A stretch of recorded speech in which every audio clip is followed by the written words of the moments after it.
we increasingly reflect who or what we follow. At the heart of John 8 and 9 is a simple truth. We reflect what or who we follow.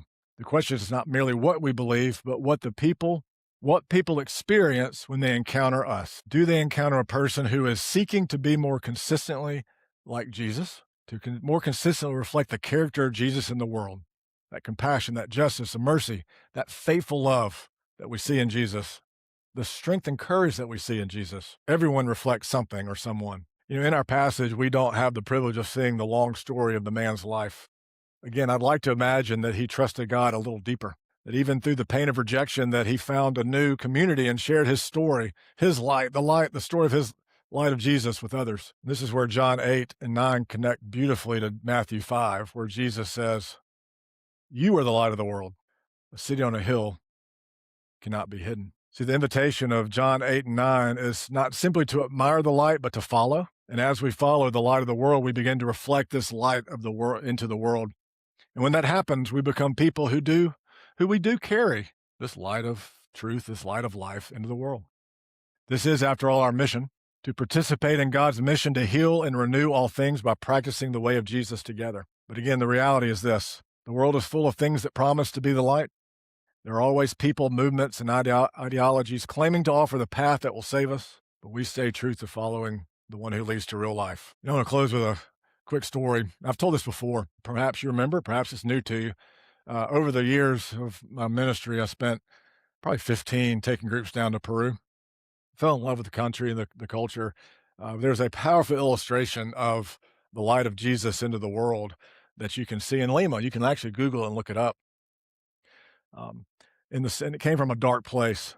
In the 70s and 80s, there was a Peruvian intellectual that started a Maoist revolution in Peru. His group was called the Sendero Luminoso, or the Shining Path. At one point, it was on our State Department's most vicious terrorist organization list. They were brutal. His goal was to bring the light of a communist revolution to Peru and South America. And the way they went about it was violence and darkness. So one of my good friends who's Peruvian, Pepe Acat, who lived at Lima at this time, he's about my age, so he was a kid and a teenager during the 80s and 90s, and he remembers this group would blow up transformers and knock out power in the city for days, for weeks, for months, and wanted to terrorize the people with darkness. Well, after the conflict was over, there was a group from one of the local Catholic dioceses that collected the scraps of the mangled transformers that had been destroyed by the Shining Path, and they erected a huge cross. You can see it.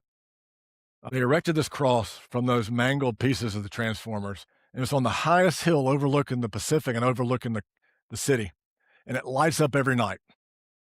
And you can see it from almost every part of the city.